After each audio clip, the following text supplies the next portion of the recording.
Most accurate forecast with Cesar Cornejo, weather rate certified 10 years in a row. All right, we got quite a bit of snow with more on the way. Cesar, what's the latest? Well, Glenn, Emily, we're expecting to see the colder air really still hanging around, as well as cloud cover making its way in as we have this next system really pushing through into the Beehive State. But again, a calm start for this work week. It'll remain calm into the overnight hours. This incoming system will bring in snow and colder air. And after that, do we see any dry periods where we can finally clear off some of our just driveways, sidewalks, catch up with all of the snow we've seen this past weekend? And the answer looks to be like yes, and I'll explain more in just a moment. This cold front with the associated system continues to move through parts of Montana, and that'll bring in all of the action that we're expecting to see. And when we look at Futurecast, we'll see exactly when it really starts to pop its way into our area right there.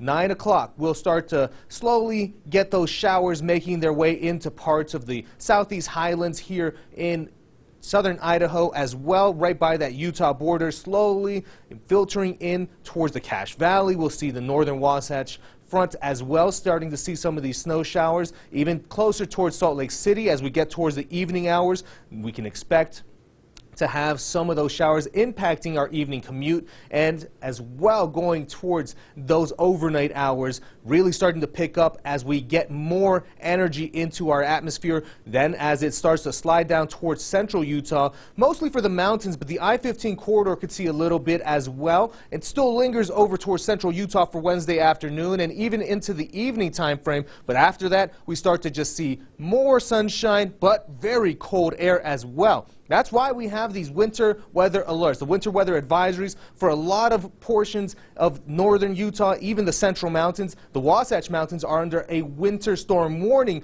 due to how much snow we're still expected to get. Starts Tuesday morning, will continue to Wednesday evening, and already expecting to see some major slowdowns here for this area shaded in red. So that really denotes the Wasatch Back as well as the Wasatch Mountains because of all of this snow we're expecting. A few inches is possible for the northern valleys, also as well as Cache Valley, even getting sometimes for certain spots close to 8 and maybe even 10. Benches in the mountain valleys as well will do really great, and the northern mountains not too shabby. Cottonwoods as well, and throughout the rest of our mountainous regions, still seeing a few inches, close to a foot for the central mountains. Regional forecast for tonight and tomorrow, expecting those cold temperatures to start off the morning, and then we barely start to crack those 30s and even some 40s. But St. George will see those 50s and 60s continue for us throughout the rest of this week. Sunshine as we go into the weekend and even getting back into the 60s. Looking at the Wasatch Front, we'll have this active pattern hanging around, and even for the mountains until Thursday morning. But after that, we start to slightly warm up with drier conditions going into the weekend.